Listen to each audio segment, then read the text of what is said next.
Hey learners, this is Shivangi Sharma. I hope you all are doing great. In this lecture video हम problem solving की 3 techniques को पढ़ेंगे और relate करेंगे real life example से. Name is trial and error. It refers to a problem solving method where you repeatedly try different approaches until you find one that works.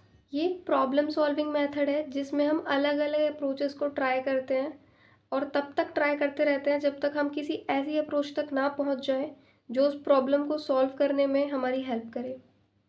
It involve writing code, testing it, identifying errors और issue and make then adjustment और correction based on the observed outcomes.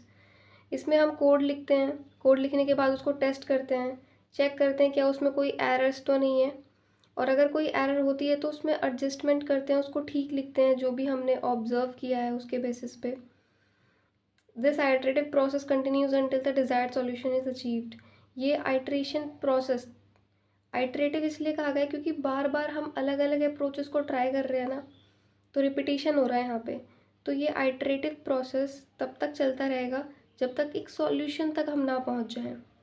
Trial and error can be a common approach in debugging program to meet specific requirement. Specific requirement को achieve करने के लिए ये trial and error एक common approach है. Real life example से समझें तो imagine you are baking a cake for the first time और आपको उसकी रेसिपी नहीं पता, तो आप जो ingredients मिक्स करोगे वो आप एक अप्रॉक्सीमेट अमाउंट में कर रहे हो. आटा लिया, बटर लिया, शुगर लिया, एग लिया और आपने अपने अकॉर्डिंग उसमें उसको मिक्स कर दिया इंग्रेडिएंट्स को. फिर जब आपका केक बन के तैयार हुआ तो आपने चेक किया और आपको पता चला कि उसमें किसी चीज़ की कमी है, या तो उसमें शुगर कम है या फिर बटर कम है, वट. तो आप उसको फेंकने की बजाय आप उसको ठीक करना चाहोगे.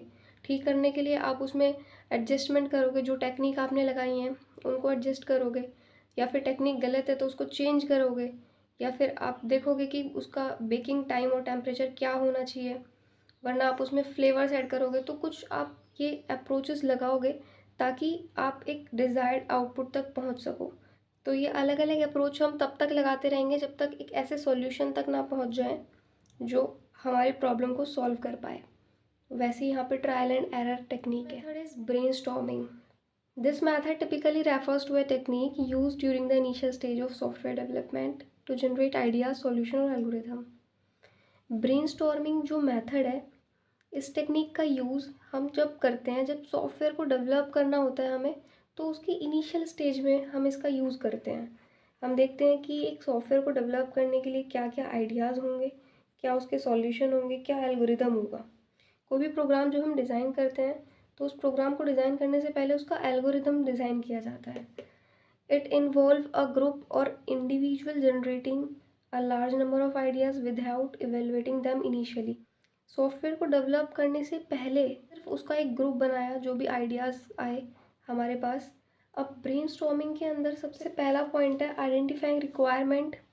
इसमें हम सोचते हैं कि thinking about what the program needs to accomplish. एक प्रोग्राम को अकम्प्लिश करने के लिए किस चीज़ की ज़रूरत होगी. दूसरा आता है जनरेटिंग आइडियाज़, जिसमें हम अलग अलग अप्रोच लेते हैं जो भी हमारे प्रॉब्लम को सॉल्व करने के लिए होगी. फिर आता है कंसीडरिंग एज क्लास, जिसमें कि हम अनयूजुअल सिनेरियोज़ के बारे में सोचते हैं और देखते हैं कि जो प्रोग्राम को हो सकता है कि फेस करनी पड़े, और अगर ऐसा होता भी है, कुछ अनयूजुअल सिनेरियोज़ हमारे पास आते हैं, तो उसको हैंडल कैसे किया जाए उसको हम पहले देख लेते हैं. यहाँ पे फोर्थ स्टेप है स्केचिंग आउट सॉल्यूशन, जिसमें हम रफ आउटलाइन तैयार कर लेते हैं. और लास्ट है इंकरेजिंग कोलैबोरेशन, जहाँ पे हर एक मेंबर को इंकरेज किया जाता है कि जो भी उनके आइडियाज़ है वो कंट्रीब्यूट करें और एक साथ उसको कोलैब किया जाए. ब्रेनस्टॉर्मिंग टेक्निक यूज़ करते टाइम हम इन 5 स्टेप्स को फॉलो करते हैं. One is divide and conquer. ये टेक्निक आप अपने रियल लाइफ में भी अप्लाई करते होंगे. जब आपके पास एक बहुत बड़ी प्रॉब्लम होती है तो उसको सॉल्व करने के लिए ये टेक्निक यूज़ की जाती है, जहाँ पे आप अपनी बड़ी प्रॉब्लम को ब्रेक डाउन करते हो स्मॉलर पार्ट्स में और फिर उसको सॉल्व करते हो. वैसे divide and conquer is a problem solving technique where you break down a big problem into smaller more manageable parts. Divide and conquer एक प्रॉब्लम सॉल्विंग टेक्निक है जहाँ पे हम एक बड़ी प्रॉब्लम को छोटे पार्ट्स में डिवाइड करते हैं ताकि उसको मैनेज करना आसान हो. then you solve each smaller part individually and finally you combine to solution to get the answer to the original big problem. और फिर आप उन छोटे छोटे पार्ट्स को अलग अलग सॉल्व करते हैं और फाइनली वो सारे सॉल्यूशन को कंबाइन करके आप उस प्रॉब्लम का आंसर फाइंड आउट करते हैं.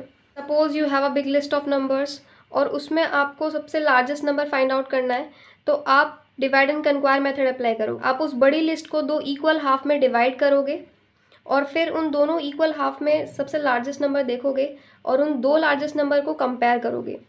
ये अप्रोच आपकी हेल्प करेगी कॉम्प्लेक्स प्रॉब्लम को ईजी बनाने में.